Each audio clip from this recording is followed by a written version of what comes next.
Welcome back to the channel. आज के video में हम एपीआई को बिल्कुल बेसिक से एडवांस लेवल तक समझेंगे। इस वीडियो में आप जानोगे एपीआई क्या होती है, कैसे काम करती है और डेवलपर्स एपीआई को क्यों और कैसे यूज करते हैं। अगर आप बिगिनर हो, स्टूडेंट हो या इंटरव्यू के लिए प्रिपेयर कर रहे हो तो ये वीडियो आपके लिए है, बहुत हेल्पफुल होगी और आप इस वीडियो को देख सकते हैं। तो जैसा कि आप देख रहे हैं, मैंने एक पीडीएफ बनाया हुआ है जिसके बिहाफ पे मैं आपको समझाऊंगा। और अगर आप लोगों को चाहिए होगा तो मैं ये पीडीएफ डिस्क्रिप्शन में डाल दूंगा, तो आप वहां से डाउनलोड करके भी देख सकते हैं और चीजों को याद कर सकते हैं, जिससे कि कई बार स्टूडेंट्स को याद करने में थोड़ा सा दिक्कत होता है, तो वहां पे आपको ये हेल्प करेगी। तो मैं आपको ये बता फर्स्ट, जैसे आप यहाँ पे देख पा रहे हैं, the API blueprints from basic to interview readmes. तो ये हमारा आज का टॉपिक है कि एपीआई क्या होता है। तो first of all, first question ही आएगा आप सभी के दिमाग में कि व्हाट इज एपीआई। तो first we can say that definition कि API is a application programming interface. एक सेट ऑफ रूल होता है जो डिफरेंट सॉफ्टवेयर एप्लीकेशन को आपस में बात करने की परमिशन देता है। एपीआईज को हम कई तरीके के होते हैं, जिससे कि दो अलग अलग सॉफ्टवेयर आपस में बात कर सके, दो अलग अलग लैंग्वेज में एक दूसरे से कुछ बातचीत कर सके। उसके लिए हम एपीआई का यूज करते हैं। एपीआई का फुल फॉर्म, जैसा कि आप देख पा रहे हैं, एप्लीकेशन प्रोग्रामिंग इंटरफेस होता है, जो कि हमारे डेवलपर्स के लिए भी बहुत यूज होता है। और ये अमॉन्ग टू डेवलपर्स और भी बहुत सारे टाइप्स के होते हैं जिससे कि लोग यूज करते हैं। और इसके बाद इसको अगर हम डिस्क्रिप्शन की बात करें तो एपीआई फ्रंट एंड और बैक एंड के बीच की एक कम्युनिकेशन मीडियम का काम करता है। फ्रंट एंड डायरेक्ट डेटाबेस या सर्वर से बात नहीं करता, वो एपीआई के थ्रू रिक्वेस्ट भेजता है और रिस्पॉन्स रिसीव करता है, तो ये एपीआई कहलाता है। इजी एक्सप्लेनेशन में मैं अगर आपको आसान शब्दों में समझाऊं तो एपीआई को आप एक ब्रिज या मैसेंजर समझ सकते हो, जो एक सिस्टम से दूसरे सिस्टम तक डेटा पहुंचाता है। जो एक सिस्टम से दूसरे सिस्टम तक, मतलब कि जैसा अगर आप मान लीजिए जस्ट एग्जांपल कि अगर आप जेंगो से कोड कर रहे हैं और फ्रंट एंड में आपने रिएक्ट लगाया हुआ है, तो दोनों को आपस में कम्युनिकेशन करने के लिए कोई एक चीज चाहिए होगा जिससे कि वे दोनों एक दूसरे की बात समझ पाए। जैसे और अगर सिंपल एग्जांपल ले तो कोई बाहर का विदेश का आदमी है जो कि चाइनीज या कि फिर इटालियन या कि फिर ऐसा कोई लैंग्वेज बोले जो आपको नहीं आता हो।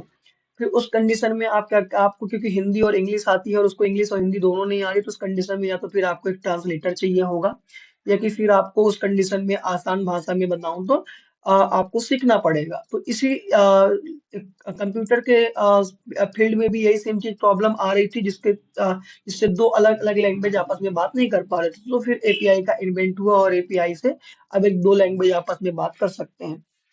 तो इसका जैसा कि आप वो भी देखेंगे कि एपीआई क्या होता है, और मैंने इसकी जो डेफिनेशन है वो ऑलरेडी तुमको आपको बता दिया है। Definition: an API is a definite set of rule and protocol that allow different software application to communicate and exchange data with each other.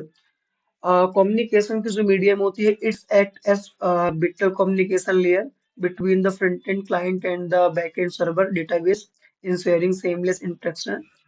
And इसके बाद हम जो बात करें what is exactly in API के बाद, एक रियल लाइफ एग्जांपल के थ्रू, और मैं और इसे इजी करना चाह रहा हूँ जिससे कि आपको जल्दी समझ में आ जाए। जैसा कि आप देख रहे हैं कि real life analog the restaurant, ये मैंने खुद से बना के लिखा है। अगर आपको कुछ और समझ में आया तो आप उस भी आपसे भी समझ सकते हैं।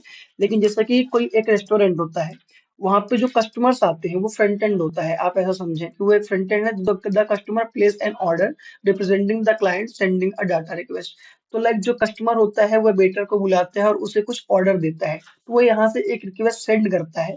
जो वेटर है वो एपीआई का काम करता है, वह यहाँ पे भी सुनता है कस्टमर्स की कि उसको क्या चाहिए। उसके बाद वह जाता है और अपने शेफ से कहता है कि इन्होंने ये ऑर्डर किया है और वो बना के दीजिए।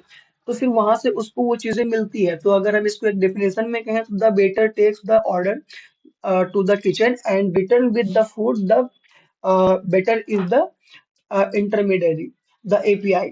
तो ये एक वो होता है रिलेशनशिप दोनों के बीच में, जो कि बेटर ही मेंटेन करता है कस्टमर और सैप के बीच में।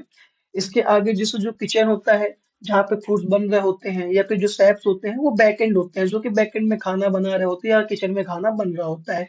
The kitchen process the order and prepare the response, the data of server response. तो ये एक बेसिक एग्जांपल होगा। इसके बाद अगर हम जाएं ज्यादा टाइम ना खराब करते हुए, तो मैं आपको एपीआई के अलावा भी, जैसे एपीआई के जो मेथड्स हैं वो बता देता हूँ मैं आपको। तो गेट जो होता है, आप आपका अगर कुछ जो डेवलपर्स है उनको पता ही होगा, retrieve to read data from the specific resource, this should not have side effects।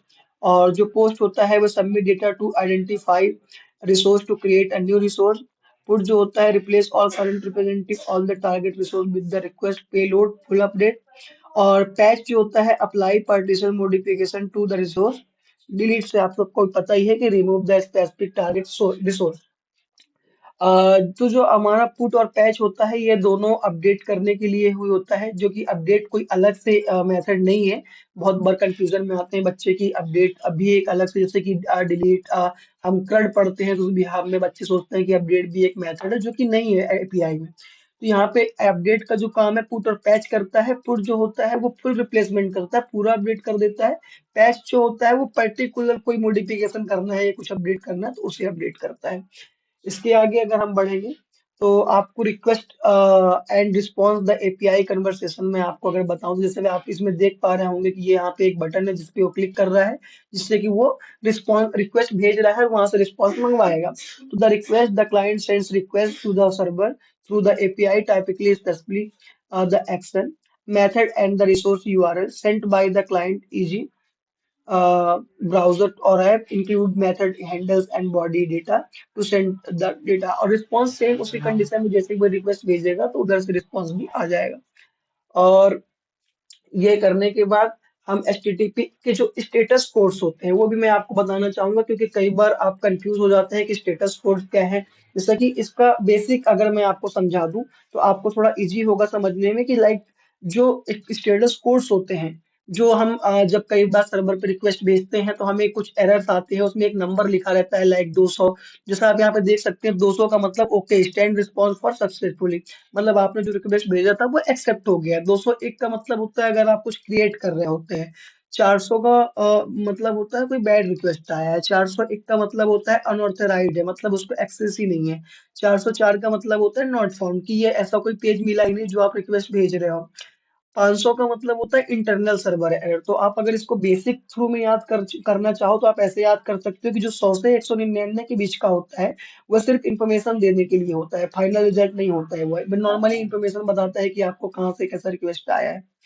और 200 से 299 के बीच का जो रिक्वेस्ट होता है वो सक्सेसफुली कंप्लीट होती है, मतलब जो भी रिक्वेस्ट आई है वो एक्सेप्ट मानी जाएगी। जैसे 200 अगर आप बोले तो ओके ठीक हो गया है, मतलब 201 अगर आपके पास आया तो मतलब क्रिएट हो चुका है, 202 मतलब एक्सेप्ट हो चुका है, 204 मतलब नॉन कंटेंट है, इसमें इस पेज में कंटेंट नहीं है लेकिन वो एक्सेप्टेड है। और 300 से 300 300 से 399 तक की अगर बात करें तो उसका मतलब होता है रिक्वेस्ट को ऐसी लोकेशन भेज दिया है, रिक्वेस्ट को किसी और लोकेशन पे रिडायरेक्ट कर दिया, मतलब रिडायरेक्शन का जो काम होता है वो 300 से 399 के बीच में आता है। उसके बाद 400 से 499 के बीच में जो आता है वो क्लाइंट और यूजर फ्रंट एंड की गलती से होता है। लाइक जो कोई कभी कोई यूजर ने कुछ ऐसा लिख दिया जो कि हमारे बैकएंड में या हमारे फ्रंट एंड में है ही नहीं। जैसे हमने एज में डाल रखा है इंटीजर और वहां पे वह नंबर न डाल के कोई वर्ड डाल दे, तो वो जो एरर आएगा वो 400 से 499 के बीच में होगा।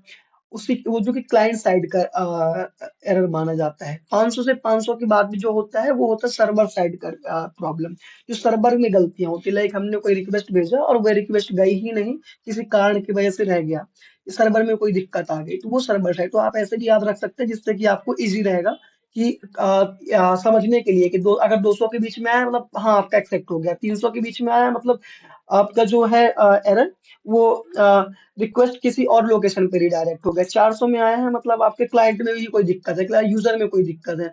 500 के बाद आया मतलब आपके सर्वर में कोई दिक्कत है। तो ये आप देख सकते हैं। इसके बाद अगर मैं आगे की बात करूं तो अंडरस्टैंडिंग रेस्ट एपीआई, जो वेब डेवलपर्स हैं उनको पता होगा रेस्ट एपीआई क्या होता है, जो नहीं होता है उनको मैं बता देता हूँ, जो नहीं है डेवलपर्स उनको मैं बता देता हूँ कि एपीआई में जो मोस्टली यूज होने वाली चीजें हैं वो रेस्ट एपीआई है, जो कि यूजर द्वारा डेवलपर्स द्वारा मोस्टली यूज किया जाता है। हाँ अगर आपका थोड़ा कॉम्प्लिकेटेड हो गया है प्रोडक्ट, तो फिर आपका प्रोजेक्ट जो थोड़ा कॉम्प्लिकेटेड है तो उसमें और सारी एपीआई यूज की जाती है, उसके बारे में हम फिर कभी बात करेंगे। लेकिन अभी टाइम भी बहुत ज्यादा निकला जा रहा है तो मैं जल्दी जल्दी आपको बता देता हूँ। Securing and optimize API performance, तो इसे आपने देख रहे होंगे कि लाइक जो ये वाला है सिक्योरिंग टू ऑप्टिमाइज, ये मोस्टली डेटा को और एपीआई को सिक्योर करने के लिए होता है। ये बहुत सारे टाइप के होते हैं। अगर आप देखें तो इसमें जैसे आपका हो गया API rate limit. API rate limit जो होता है वो एक यूजर फिक्स टाइम में कितने रिक्वेस्ट भेज सकता है, ये लिमिट सेट करता है। उसके बाद होता है एपीआई थ्रोटिंग, जो रेट लिमिट को क्रॉस कर देता है। लाइक अगर हमारे पास 10 ही लिमिट्स हैं और हमने 10 से ज्यादा लिमिट्स भेज दिए, तो उस कंडीशन के लिए फिर हम एपीआई थ्रोटिंग का यूज करते हैं। एपीआई चैचिंग भी है इसमें, जो एपीआई रिस्पॉन्स को कुछ समय के लिए सेव करता है, जिसमें रिस्पॉन्स थोड़ी जल्दी मिले अगर सेम रिक्वेस्ट दोबारा आए तो। इसके बाद एपीआई रिट्राई होता है, जो कि एपीआई फेल होने पर सेम रिक्वेस्ट दोबारा भेजता है, जिससे कि रिस्पॉन्स जल्दी मिल जाए। उसके बाद एपीआई बैक ऑफ होता है, जो रिट्राई के बीच का वेट धीरे धीरे बढ़ना बैक ऑफ होता है। लाइक जब हम धीरे धीरे टाइम ज्यादा लगने लगता है, हम कोई रिक्वेस्ट भेजते हैं, तो वो बैक ऑफ के कारण होता है। एपीआई टाइम और फिक्स टाइम के बाद रिस्पॉन्स ना मिले तो रिजल्ट फेल हो जाता है, वो एपीआई टाइम आउट के कारण होता है। एपीआई सर्किट ब्रेकर भी है।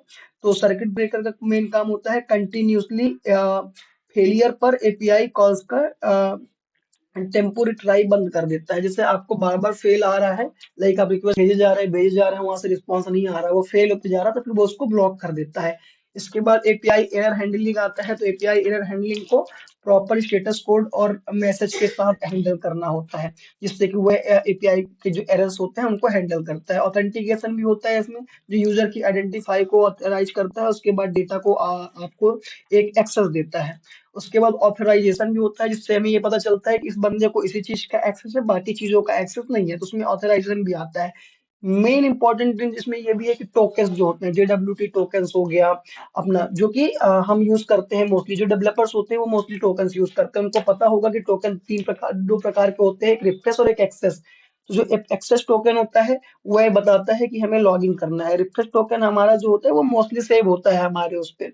फाइनल चैलेंज टू इंटरव्यू, ये इंटरव्यू के बिहार में भी आप इसको देख सकते हैं, मैंने आपको ये मोस्टली बता दिया। इसके बाद भी गेट मेथड, पोस्ट मेथड, वो सब भी आप देख लीजिएगा एक बार। तो जो टोकन की मैं एक बार वापस बता देता हूँ, जेडब्ल्यूटी एक स्कोर टोकन है जो ऑथेंटिकेशन के लिए यूज होता है मोस्टली। तो उसमें बहुत ज्यादा नहीं है, बस हमको उसको डाउनलोड करके इंटीग्रेट करना होता है और डायरेक्टली हम उसको यूज कर सकते हैं। ये होता है ऑथेंटिकेशन का काम।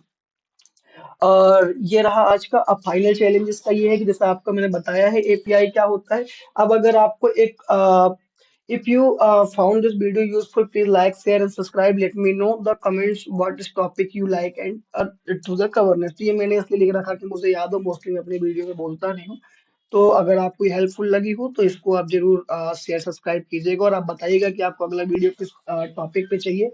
एपीआई का अगर मैं एक बार वापस से, अगर आपको इंटरव्यू में बताना है और आपको एग्जैक्ट डेफिनेशन बताना है, तो आप उसको वापस से बोल सकते हैं कि एपीआई क्या होता है। मैं एक बार आपको वापस बता देता हूँ कि API is a application programming interface. एक सेट ऑफ रूल होता है जो दो लैंग्वेज को आपस में कन्वर्सेशन करने की ताकत देता है। ये सिंपल सा इसका एग्जांपल है। कई बार स्टूडेंट्स में काफी परेशान हो जाते हैं। बाकी की जो चीजें मैंने बताई है जो कि एपीआई को सिक्योर करने में काम आती है, वो जरूर आप ध्यान में रखिएगा, क्योंकि अगर आप बैकएंड डेवलपर्स हैं तो आपको बहुत ज्यादा काम में आने वाला है, क्योंकि ये इंटरव्यू में मोस्टली पूछा जाता है। तो आज के लिए इतना ही। बाकी आपको अगर कोई नई टॉपिक आपको ऐसा जिसमें डाउट हो तो आप बिल्कुल कमेंट में लिख सकते हैं, जिसमें मैं आपको आपके लिए अगली वीडियो बना दूंगा। और आपको ये पीडीएफ चाहिए होगा, ये भी मैं डाल देता हूँ अपने डिस्क्रिप्शन में, वहां से आप ये भी उठा लीजिएगा। तो थैंक यू सो मच। मस्त रहिए, पढ़ते रहिए, मजे कीजिए। धन्यवाद।